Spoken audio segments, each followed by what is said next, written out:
السلام علیکم ورحمۃ اللہ وبرکاتہ۔ حضرات، آج سورہ نساء کا اکثر حصہ تراویح میں پڑھا گیا۔ سورہ نساء کا کچھ حصہ چوتھے پارے میں ہے، کچھ حصہ چھٹے پارے میں ہے اور ایک بڑا حصہ پانچویں پارے میں۔ سورہ نساء مدنی سورہ ہے۔ جب ہم کسی سورہ کے بارے میں کہیں کہ یہ مدنی سورہ ہے تو اس کا مطلب یہ ہوتا ہے کہ حضور اکرم صلی اللہ علیہ وسلم کے مدینہ ہجرت کرنے کے بعد یہ سورہ نازل ہوئی۔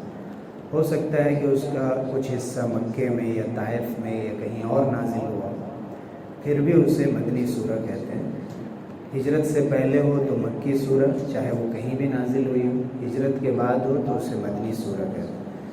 مدنی سورہ کے اندر زیادہ تر مسئلے مسائل بھی بیان کیے جاتے ہیں۔ اس سورہ کی شروعات یا ایھا الناس سے ہوتی ہے، اے لوگوں۔ تمام انسانیت کو، پوری انسانیت کو، مینکائنڈ کو، ہیومن بینگ کو خطاب کیا جا رہا ہے، صرف مسلمانوں کو نہیں۔ اے لوگوں، اس میں وحدت انسانیت کا تصور اسلام نے دیا ہے کہ تمام انسان حضرت آدم اور حوا سے۔ پھر فرمایا گیا کہ تم سب مل کر اپنے رب کی عبادت کرو، جس میں یہ بتایا گیا کہ رب بھی سب کا ایک ہے۔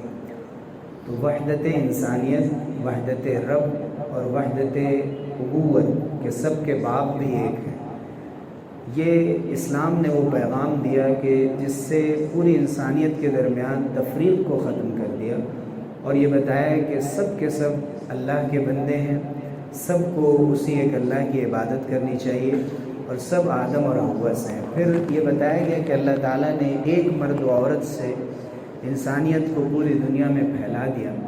فرمایا گیا کہ اس اللہ سے ڈرو اور اس کا لحاظ کرو کہ جس کا نام لے کر تم رشتے آپس میں کرتے ہو۔ تو سب سے پہلے مرد و عورت سے یہ رشتہ چلتا ہے، پھر بچے ہوتے ہیں، اس کے بعد ایک گھر وجود میں آتا ہے، اس سے پھر ایک خاندان وجود میں آتا ہے، دادی حال، نانی حال اور سسرال کی 3 شاخیں بنتی ہیں۔ پھر اس سے آگے بڑھ کر اسلامی معاشرہ ہوتا ہے، پھر انسانی معاشرہ ہوتا ہے۔ تو سورہ نساء چھوٹی سطح سے لے کر بڑی سطح تک تمام پہلوؤں کو ذکر کرتی ہے اور تمام احکام کو بیان کرتی ہے۔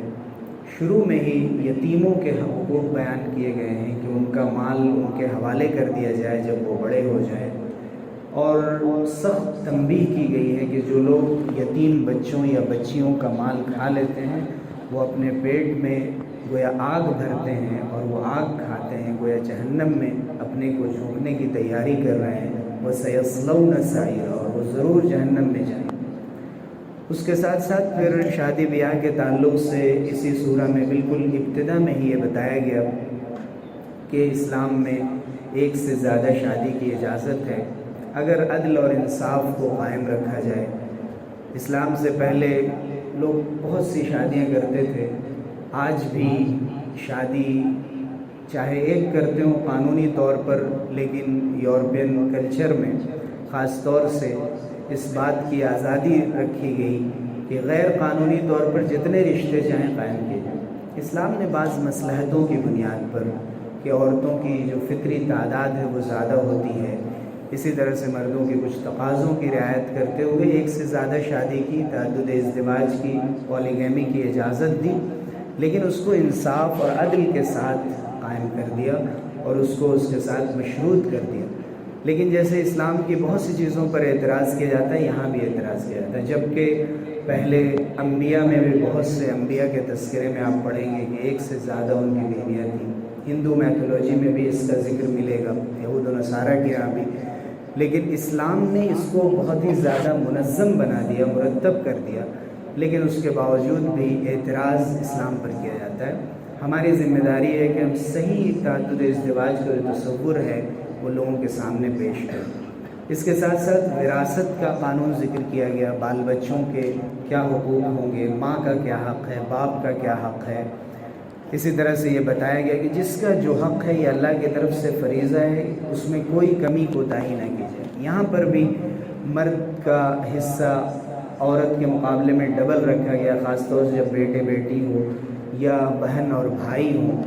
بہت سی جگہ پر عورتوں کو بھی زیادہ حصہ ملتا ہے وراثت میں، لیکن اصل میں ذمہ داری مال کے اعتبار سے مردوں کی زیادہ ہوتی ہے، وہ خرچ کرتے ہیں، وہ مہر دیتے ہیں۔ اگر اسلامی اصولوں کے مطابق زندگی گزاریں تو ان کا وراثت میں حصہ بھی زیادہ رکھا گیا ہے۔ یہ کوئی ناانصافی نہیں ہے، یہ اسلام عدل اور انصاف کو دیکھتا ہے۔ ہر جگہ ایکولیٹی میں عدل نہیں ہوتا ہے، انصاف اس صورت میں ہوتا ہے جبکہ پوری زندگی میں دیکھا جائے کہ مردوں کو کہاں کہاں مال خرچ کرنا پڑتا ہے، عورتوں پر کسی قسم کی مالی ذمہ داری نہیں رکھی گئی، اس کے باوجود بھی خاندان کے مختلف شاخوں سے ان کا حصہ وراثت میں رکھا گیا۔ اسلام سے پہلے عورتوں کو حصہ نہیں دیا جاتا تھا، یہ مشہور تھا کہ جو گھوڑ سواری نہیں کر سکتا، جو ہتھیار نہیں اٹھا سکتا، جو دشمن سے مقابلہ نہیں کر سکتا، اس کا وراثت میں کوئی حصہ بھی نہیں۔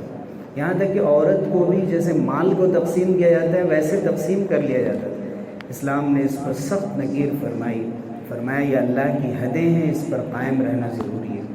بعض بدکاری کی ایسی صورتوں کا ذکر کیا گیا، شادی شدہ مرد ہو یا غیر شادی شدہ مرد ہو، اگر غلط ریلیشن شپ میں اس کی تنبیہ کی گئی، اس کو سختی سے منع کیا گیا، خواہ وہ کئی لوگوں کے ساتھ ہو یا ایک آپس میں آپسی رضامندی سے ہو۔ اسلام میں اس میں کوئی فرق نہیں ہے کہ زنا بالجبر ہے یا زنا بالرضا ہے، آپسی رضامندی سے ہو یا زبردستی ہو، کوئی فرق نہیں ہے، دونوں سخت ترین گناہ ہیں۔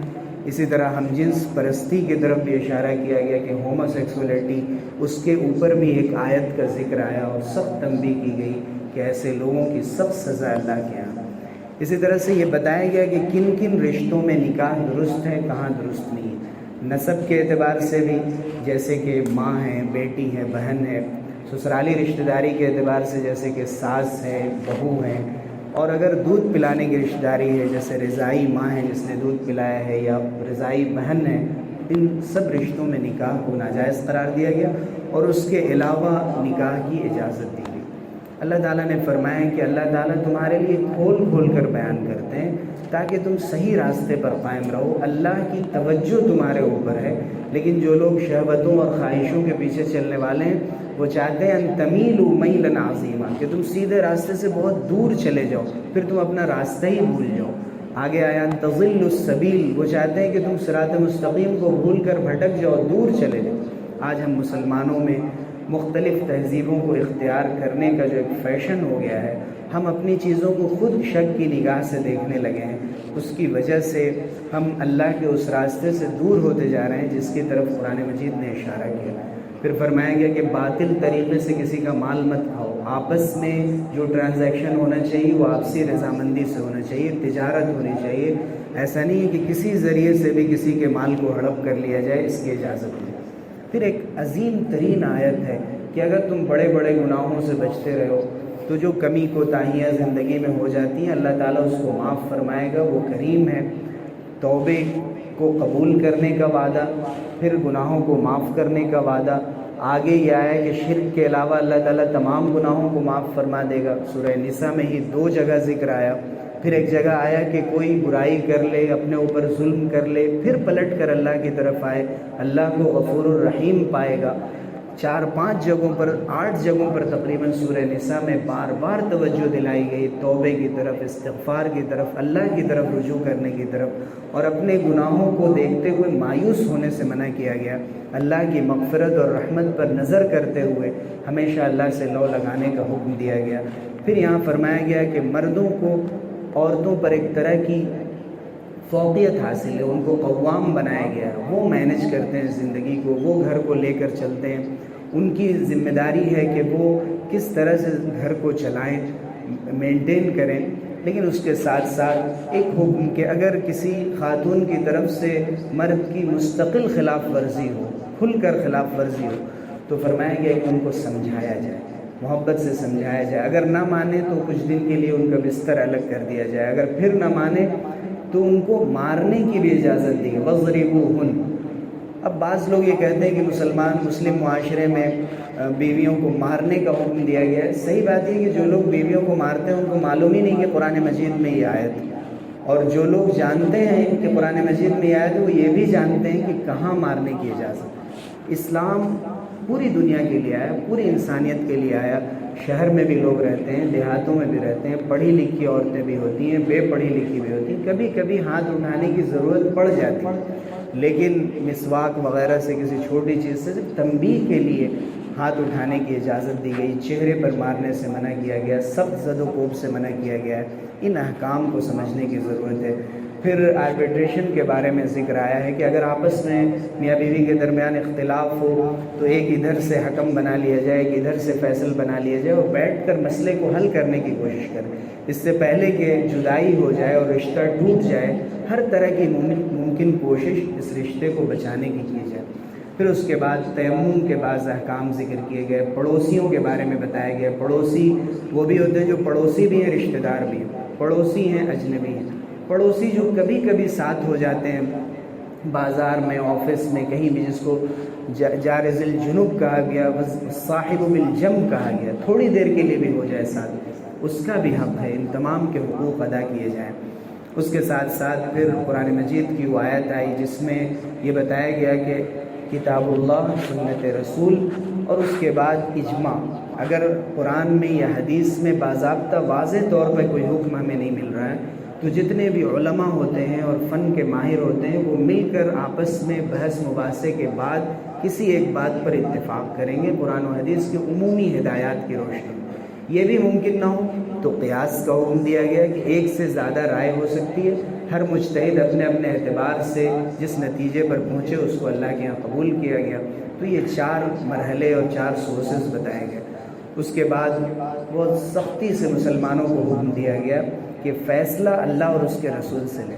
فرمایا گیا آپ کے رب کی قسم، آپ اگر کوئی فیصلہ کر دیں اللہ کے رسول اور یہ دل میں پھر تنگی محسوس کریں آپ کے فیصلے پر تو یہ مومن نہیں ہو سکتا۔ ایمان اسی وقت مکمل ہوگا جب قرآن و حدیث کے مطابق اگر فیصلہ ہو تو اسے مان لیا جائے، چاہے ہم کیس ہار گئے، چاہے ہم بظاہر دیکھنے میں لگ رہا ہو کہ حق کسی اور کو مل گیا، لیکن اگر اسلامی اصولوں کے مطابق، اس لیے ضرورت ہے کہ جو دارالقضا قائم ہے اس ملک میں بھی ان دارالقضا سے رجوع کیا جائے اور کوشش کی جائے کہ اپنے مسائل کو اسلام کی روشنی میں حل کیا جائے۔